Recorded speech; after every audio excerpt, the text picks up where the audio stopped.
जय हिंद दोस्तों सरकार का बड़ा ऐलान। सीएपीएफ और असम राइफल्स में 84,659 पदों पर होगी भर्ती। और नैन्सी पेलोसी की यात्रा से बौखलाया ड्रैगन, ताइवान सीमा पर 4 दिन तक वॉर ड्रिल करेगी चीनी सेना। वहीं एलएसी पर इंडियन एक्टिविटी पर भड़का चीन, सर्दियों से पहले रोकना चाहता है भारत का निर्माण काम। और भारतीय सेना के चीता हेलीकॉप्टर में तकनीकी खराबी, गाँव के पास इमरजेंसी लैंडिंग। तो आइए जानते हैं इनके बारे में डिटेल में।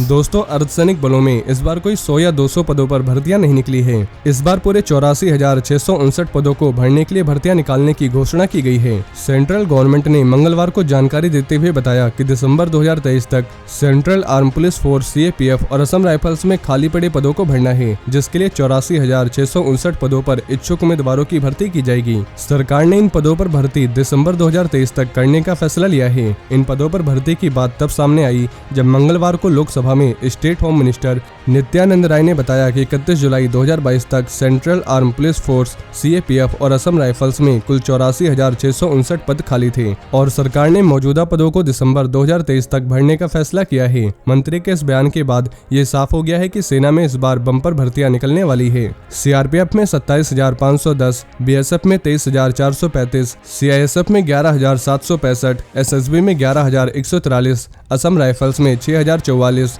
और आईटीबीपी में 4,762 पदों पर भर्ती की जाएगी। साथ ही सरकार ने भर्ती प्रोसेस करवाने के लिए कई कदम उठाए हैं, जिसमें से एक कदम है एसएसएसी के साथ हायरिंग प्रोसेस के लिए हाथ मिलाना।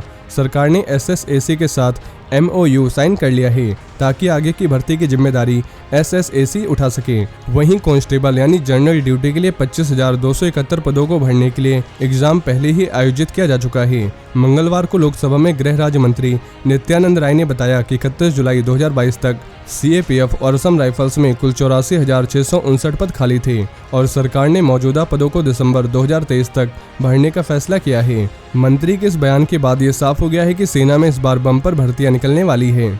वहीं अमेरिकी संसद के स्पीकर नैन्सी पेलोसी ताइवान पहुंची तो इसके कुछ ही देर बाद चीन ने समुद्र में वॉर ड्रिल की घोषणा कर दी। चीन के ऐलान के बाद वॉर एक्सरसाइज की जोर शोर से तैयारी शुरू हो गई। चीन के सरकारी अखबार ग्लोबल टाइम्स द्वारा ट्वीट कर बताया गया कि चीन का J-20 stealth fighter jet Taiwan के आसपास चीनी सेना PLA के एक्सरसाइज में शामिल हो गए हैं। चीन ने ताइवान के आसपास समुद्री इलाके में 4 दिवसीय एक्सरसाइज की घोषणा की है, जो कि थर्सडे से शुरू होकर रविवार तक चलेगा। यानी चीन की टिकटॉक वाली आर्मी सिर्फ झूठी धमकी दे रही है। साथ ही चीन की पीपल्स लिबरेशन आर्मी ने एक बयान में बताया कि ताइवान के उत्तर, दक्षिण पश्चिम और दक्षिण पूर्व के पानी और आसमान में नेवी और एयरफोर्स ज्वाइंट ड्रिल की एक सीरीज को अंजाम देगी। मीडिया रिपोर्ट्स में यह भी कहा जा रहा है कि चीन नैन्सी पेलोसी की ताइवान यात्रा के जवाब में मिसाइल टेस्ट भी कर सकता है। दोस्तों, नैन्सी पेलोसी की ताइवान यात्रा से पहले ही चीन की तरफ से अमेरिका को अंजाम भुगतने की चेतावनी दी जा रही थी। नैन्सी के ताइवान पहुंचने पर चीन बौखला गया है और वॉर ड्रिल का ऐलान कर दिया है और बताया जा रहा है कि चीनी सेना के एक्सरसाइज के कारण दक्षिण कोरिया जा रही नैन्सी की उड़ान में दिक्कत आ सकती है। साथ ही चीन हमेशा से दावा करता आया है कि ताइवान उसका हिस्सा है। राष्ट्रपति शी जिनपिंग कई बार कह चुके हैं कि आज नहीं तो कल ताइवान चीन में शामिल होगा, इसके लिए जंग ही क्यों न करनी पड़े। रिपोर्ट्स के मुताबिक जिनपिंग की लाल सेना ताइवान सीमा के नजदीक अपनी शक्ति का प्रदर्शन कर रही है। थर्सडे से रविवार तक ताइवान के आसपास के 6 क्षेत्रों में एक्सरसाइज के दौरान चीनी सेना लाइव फायर ड्रिल भी करेगी। माना जा रहा है कि अब तक के सबसे बड़े वॉर ड्रिल में चीन की यह ड्रिल शामिल है और 7 दिन के अंदर चीन का यह दूसरा ड्रिल है जो ताइवान की सीमा के पास हो रहा है। वहीं उत्तर प्रदेश के प्रयागराज जिले में भारतीय सेना के एक चीता हेलीकॉप्टर की इमरजेंसी लैंडिंग हुई है। राहत की बात यह रही कि इस घटना में हेलीकॉप्टर सवार सभी लोग सुरक्षित रहे। लैंडिंग के तुरंत बाद हेलीकॉप्टर में मौजूद इंजीनियर ने उसकी पूरी तरह से जांच की। इस दौरान सब कुछ सही पाए जाने पर हेलीकॉप्टर ने फिर से उड़ान भरी और प्रयागराज में स्थित बेस पर फिर उतरा। फिलहाल सेना के ऑफिसर्स इस मामले की जाँच कर रहे हैं। जानकारी के मुताबिक सेना का चीता हेलीकॉप्टर अपनी नियमित उड़ान भर रहा था। इसी बीच उसमें वार्निंग लाइट जलने लगी, लेकिन वहां से बेस काफी दूर था। इस वजह से पायलट ने इमरजेंसी लैंडिंग करवाने का फैसला किया। वहीं चीन एक तरफ जहां खुद LAC पर लगातार कंस्ट्रक्शन वर्क कर रहा है, तो दूसरी तरफ LAC पर भारत की किसी भी एक्टिविटी का विरोध करता है। चीन ने LAC पर भारत की ओर से हो रही एक्टिविटीज पर आपत्ति जाहिर की है।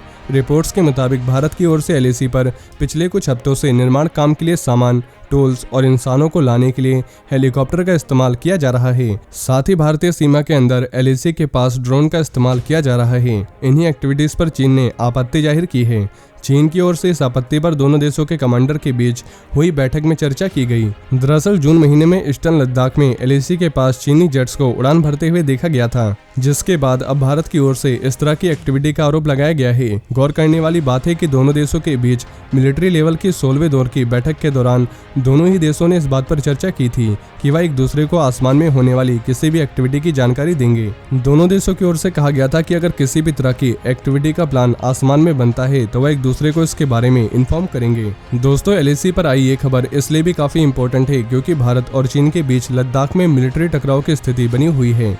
कई दौर की बातचीत के बाद भी दोनों देशों के बीच सीमा विवाद सुलझ नहीं सका। हालांकि दोनों देशों के बीच लंबे समय से हो रही बातचीत से कुछ हालात जरूर बेहतर हुए थे, लेकिन अगर एक बार फिर से दोनों देशों के बीच तनाव बढ़ता है तो स्थिति बिगड़ सकती है। और पहले के आंकड़े दर्शाते हैं कि चीन द्वारा इन महीनों में घुसपैठ की कोशिश की जाती रही है। सर्दियों के पहले ड्रैगन इस तरह की हरकत करता है। रिपोर्ट्स के मुताबिक पिछले साल सितंबर-अक्टूबर महीने में भारत ने चीन की इसी तरह की घुसपैठ की कोशिश को फेल कर दिया था। साथ ही अगले कुछ महीनों में सर्दियां आ जाएंगी। ऐसे में भारत और चीन दोनों ही देशों की ओर से इंफ्रास्ट्रक्चर का काम तेज कर दिया गया है। सोर्सेस का कहना है कि LAC तक पहुंचने के लिए जरूरी कदम है। चीन LAC के करीब काफी स्पीड से निर्माण काम कर रहा है।